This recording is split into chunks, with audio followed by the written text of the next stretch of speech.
The Young and the Restless spoilers. Full please like, share, and subscribe to my channel. Nick knew Adam was being targeted, and when he opened his phone and saw Riza's message, everything became clear. Who was Riza? Nick was curious about this woman. What had she done, and what was her goal? Nick didn't waste time asking questions. He didn't call anyone, didn't stop to think about the possibilities or risks. He just acted driven by an instinct that only comes to mind when family is threatened, especially when that relative is Adam, a complex, unpleasant, unpredictable Adam, but still his brother. Adam was too complacent. He thought he was dealing with a weak woman who was only wielding a gun to threaten him, but deep down he knew better. When he arrived, the first thing he sensed was the silence of the desolate place. It was too quiet, a kind of silence that shouldn't exist in a place where something horrific had just happened. And then he saw Adam was shot by Riza, but she only hit him in the leg, knocking him unconscious from the pain. That's right, Adam wanted to know what was happening. Riza had gotten something and escaped. This shouldn't be happening like this. Not to Adam. Not here. Not now. But the shock lasted only a split second before something inside him awakened. He lunged forward, kneeling his trembling hands, reaching for Adam, calling his name, though he wasn't sure Adam could hear. Blood was everywhere, too much. Nick was horrified by the sight, unable to believe a woman could be so ruthless, willing to destroy anyone. Nick didn't allow himself to think any further. He couldn't. If he did, he might collapse. So instead, he lifted Adam regardless of the weight, the clumsiness, the fear that he might be too late. The most important thing was getting him out of there. Nick got Adam into the car and sped to the hospital. Only there could Adam's life be saved. He didn't care if the police showed up and did anything. He spoke without realizing it, words pouring out in fragments, reassurances, commands, memories, anything to fill the silence, anything to keep Adam connected to the world. He told them to stay calm, told them they weren't over, told them this wasn't how their story ended. Whether Adam heard any of it didn't matter. Nick needed to say it. When they arrived at the hospital, everything blurred. Doctors swarmed in voices, overlapping hands, pulling Adam away from him. Nick stood there for a moment again, numb his hands, suddenly empty his mind, struggling to process everything that had just happened. His clothes were stained, his hands still trembling, and for the first time since reading that message, doubt crept into him. Had he arrived too late? Had he miscalculated? Could he have arrived sooner? Nick wanted the doctor to focus on saving Adam first, and everything else could be dealt with later. While Nick was fighting to keep his brother alive, Riza moved on, entering the next phase of whatever plan he had devised. And when he finally met Matt, there was no hesitation, no sign of regret, only satisfaction. They didn't speak like people who had just crossed a boundary. They spoke like men who had achieved something they had strived for a long time. There was a silent understanding between them, an understanding that needed no explanation. Whatever had happened to Adam wasn't an accident. It wasn't a moment of chaos or loss of control. It was the result of a plan carefully crafted and executed precisely. And now, standing side by side, they allowed themselves to acknowledge it. For them, it was a victory. For Nick, it was the beginning of something entirely different. Back at the hospital, time seemed to slow down painfully. Each passing minute felt heavier than the previous one as Nick waited, replaying everything in his head, searching for answers he still didn't have. He could still see Adam lying on the ground, still feel his weight in his arms, still hear the silence that enveloped them, and the sterile, blindingly white corridors of the emergency room blurred into a dizzying smear of motion and noise. I need help. Somebody get a damn gurney out here now. The raw, guttural scream tore from Nicholas Newman's throat, echoing off the harsh linoleum floors and bouncing against the pale walls. He burst through the automatic sliding doors, his broad shoulders, throwing his entire weight forward as he practically carried the limp, bloodied body of his half-brother. Adam Newman's head lolled back against Nick's arm, his face drained of all color, an ashen mask of impending death. The crimson stain spreading across Adam's chest was a horrifying contrast to the pristine clinical environment of the hospital. For years, the two brothers had been locked in a bitter, seemingly endless war, battling over women, over control of Newman Enterprises, over the elusive and toxic approval of their father, Victor Newman. They had traded blows, betrayals, and corporate sabotage with ruthless precision. But in this agonizing, suspended moment, all the animosity evaporated, leaving only the primal, terrifying reality of blood and bone. Adam was dying, and Nick was the only one holding him tethered to the world of the living. "Sir, you need to step back," a triage nurse shouted, signaling frantically as a team of medical personnel descended upon them like a swarm. They wrestled Adam onto a gurney, the squeak of the rubber wheels shrieking like a wounded animal as they rushed him toward Trauma Bay 1. Nick stumbled backward, his hands held out in front of him, They were coated in a thick, sticky layer of his brother's blood. The metallic scent of copper mixed sickeningly with the harsh odor of bleach and rubbing alcohol in the air, making Nick's stomach violently churn. He was hyperventilating his chest, heaving as the doors to the trauma bay slammed shut, cutting off his view of the frantic life-saving measures being performed on Adam. A few yards away, blending seamlessly into the chaotic periphery of the emergency ward, stood a figure cloaked in the ubiquitous anonymity of hospital attire. He wore a pair of slightly faded, ill-fitting blue scrubs, a bouffant surgical cap pulled low over his forehead, and a pale blue N95 mask that obscured the lower half of his face. A standard issue stethoscope was draped casually around his neck, completing the perfect camouflage. To the panicked nurses and rushing orderlies, he was just another exhausted doctor working the graveyard shift. But beneath the synthetic fabric of the mask, a cruel, triumphant smile twisted the lips of Matt Clark. Matt had been waiting for this moment for decades.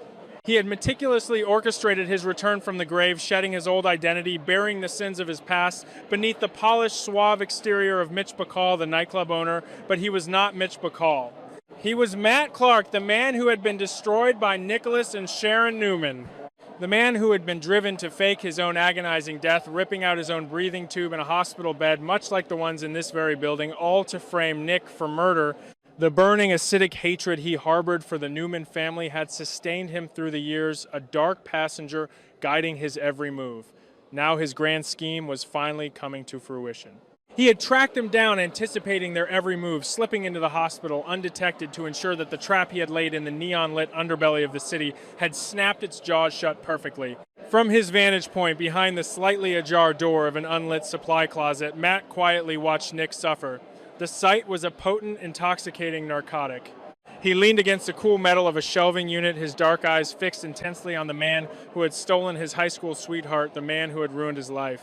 Nick was pacing the narrow stretch of hallway outside the trauma bay like a caged tiger. The usually impeccably groomed, fiercely proud Newman heir was entirely undone. Nick's designer shirt was torn and soaked with blood. His hands were trembling so violently that he had to clasp them together behind his neck, pulling at his own hair in a gesture of absolute, unadulterated despair. Matt's pulse thrummed with a steady, euphoric rhythm. He fed on Nick's agony, savoring every ragged breath, every desperate glance. Nick shot toward the closed double doors. This was the vengeance he had dreamed of during those long, lonely years in exile. To see a Newman broken, stripped of his wealth, his power, and his arrogant entitlement, reduced to a weeping, helpless mortal begging for a miracle, it was a masterpiece of suffering, and Matt was the invisible artist admiring his canvas. Suddenly, the doors to Trauma Bay 1 swung open and a senior attending physician emerged, pulling off his latex gloves with a grim, exhausted expression. Nick lunged forward, closing the distance between them in 2 massive strides. "How is he? Tell me he's going to make it," Nick demanded, his voice cracking with a desperation that he couldn't hide. He grabbed the doctor's forearm, his blood-stained fingers leaving faint, rust-colored smudges on the man's white coat. The doctor gently but firmly detached Nick's grip, his eyes filled with the practiced, somber empathy of a man who delivered bad news for a living. "Mr. Newman, your brother is in critical condition." The trauma to his chest cavity is extensive, and he has lost a catastrophic amount of blood. We've managed to temporarily stabilize his heart rate, but his vitals are crashing. We are prepping him for emergency surgery, but you need to understand the gravity of the situation. You need to prepare yourself for the very real possibility that he might not survive the night. "No," Nick roared, the sound tearing through the quiet hum of the corridor. "You do not tell me to prepare myself. He is Adam Newman. He is my brother. You get the chief of surgery down here right now. You do whatever it takes. Do you hear me? You save him." Nick's voice broke on the last word, dissolving into a ragged, breathless sob. He stumbled back, leaning heavily against the wall, sliding down until he was hovering in a half crouch. He looked through the narrow glass window of the trauma doors, catching a glimpse of Adam's pale, lifeless form, surrounded by a tangle of tubes and wires. "Don't do this, Adam," Nick whispered, the words meant only for himself and the brother who could not hear him. "Don't you dare die on me. Dad will never survive this. I will never forgive myself. You have to fight. You always fight." In the shadows of the supply closet, Matt rolled his eyes, a silent scoff escaping his lips. The pathetic display of brotherly love made him nauseous. The Newmans were always so dramatic, so convinced of their own immortality. Matt reached into the deep pocket of his scrub pants, his fingers brushing against the cold, hard plastic of his encrypted burner phone. He was ready to slip away, to disappear back into the night and let the tragedy unfold, when suddenly the device vibrated violently against his thigh. Matt stiffened. He had been certain he had switched the phone to completely silent. He pulled it out quickly, intending to decline the call, but as the screen illuminated his gloved hand, he saw the name flashing brightly in the darkness times, Riza Thompson.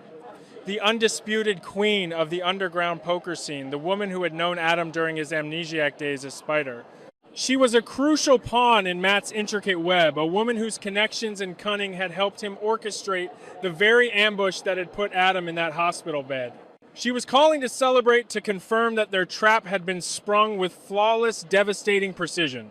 In his haste to silence the incoming call, Matt's thumb, slightly clumsy in the latex glove, fumbled over the screen. Instead of hitting the red decline button, he accidentally swiped green.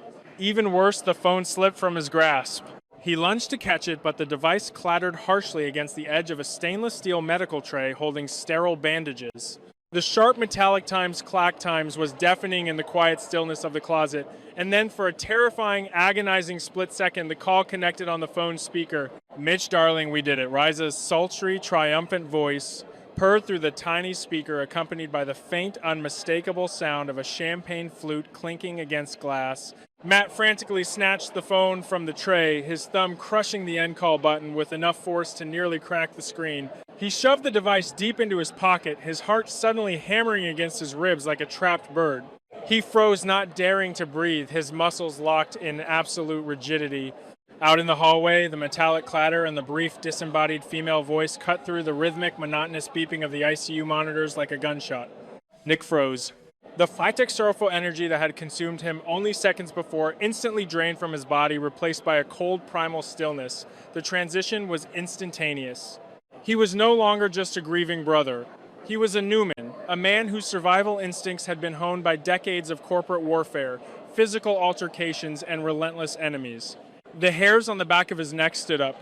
The atmosphere in the corridor shifted, the air suddenly growing thick and heavy with an unspoken threat. Nick slowly turned his head. His bloodshot eyes, narrowed and sharp, scanned the empty stretch of the hallway. The sound hadn't come from the trauma bay. It hadn't come from the nurse's station down the hall. It had come from the immediate vicinity. It had come from the shadows. "Who's there?" Nick's voice was low, gravelly, and entirely stripped of its previous panic. It was a command, a challenge thrown into the sterile quiet. He took a slow, measured step away from the window of Adam's room, his gaze locking onto the slightly ajar door of the supply closet just a few yards away. His mind raced, processing the fragmented auditory information. He had heard a clatter, and he had heard a voice, a woman's voice. It had been muffled, distorted by a cheap speaker, but there was a cadence to it, a sultry confidence that tugged at the edges of his memory. It sounded eerily like Riza Thompson. But why would he hear Riza Thompson's voice in a hospital corridor in the middle of the night? Was he losing his mind? Was the sheer, unadulterated stress of watching his brother bleed out causing him to hallucinate? Or was there a far more sinister explanation? He and Adam had been hunting Matt Clark. They had been kicking the hornet's nest, trying to draw the ghost out of the shadows. A vague, chilling suspicion began to rise in Nick's heart. What if they hadn't been the hunters? What if they had been the prey all along? The name times Matt Clark times echoed ominously in his mind. If the person responsible for Adam's critical condition was still here, lingering in the shadows to finish the job, Nick was going to tear him apart with his bare hands. Nick took another heavy step toward the closet. I said, "Who is hiding in there?" He growled his fists, clenching at his sides, the dried blood flaking off his knuckles. Inside the closet, Matt reacted with the lightning speed of a cornered predator. He scrambled backward, his rubber-soled shoes making no sound on the floor as he pressed his spine flat against the cold tiled wall in the darkest corner of the room. He held his breath, his jaw clenched so tightly his teeth ached. He wasn't afraid. Fear was an emotion he had burned out of his system years ago, but he was consumed by the thrilling, dangerous adrenaline of the hunt. He had been careless. Riza's arrogance had nearly cost him his entire hand. He could hear Nick's heavy, deliberate footsteps approaching. Asterix, squeak, squeak, asterix. The sound of Nick's expensive leather shoes on the linoleum grew louder, closer. The tension was a physical weight pressing down on Matt's chest. Through the narrow crack of the door, the harsh fluorescent light of the hallway sliced across the floor, illuminating the dust motes dancing in the air. Suddenly, the sliver of light widened as a large, shadow-cast hand pushed the door open another inch. Nick stood in the threshold, his broad silhouette blocking the light. He peered into the gloom, his eyes straining to adjust to the darkness. The smell of antiseptic and fresh linen masked any scent Matt might have given off. Nick lingered there for what felt to Matt like an absolute eternity, his gaze sweeping over the shelves of gauze, the stacks of saline bags, and the metal trays. Matt remained perfectly still, a phantom blending into the shadows, his hand slowly reaching toward a heavy metal oxygen wrench resting on the shelf beside him. If Nick took one more step inside, Matt was prepared to bash his skull in and walk out of the hospital amidst the ensuing chaos. Mr. Newman. The sharp, urgent voice of a nurse calling from the trauma bay shattered the heavy silence. Nick flinched his head, snapping back toward his brother's room. Mr. Newman, they're moving him to the surgical floor now. You need to come with us if you want to speak to the surgeon. Before they begin, the nurse instructed her tone-brokering no argument. Nick hesitated. He cast one last deeply suspicious glare into the dark recesses of the supply closet. His instincts were screaming at him that something was wrong, that someone was there watching him. But the sight of Adam's gurney being wheeled rapidly out of the trauma bay, surrounded by a flurry of doctors, overrode everything else. Family came first. The Newman blood demanded it. Nick rubbed his blood-stained face with a trembling hand, dismissing the noise as the paranoid delusion of an exhausted, traumatized mind. He turned on his heel, his heavy footsteps retreating down the hallway as he jogged to catch up with his brother's surgical team. In the suffocating darkness of the closet, Matt exhaled a long, slow breath, the warm air dampening the inside of his surgical mask. He let his hand drop away from the heavy metal wrench. He stepped out from the deepest shadows and moved closer to the crack in the door, watching as Nick disappeared around the corner at the far end of the corridor. Matt quickly adjusted his scrubs, ensuring his disguise was flawless once more. He had survived the close call, and the near miss only fueled the dark, twisted euphoria burning in his chest.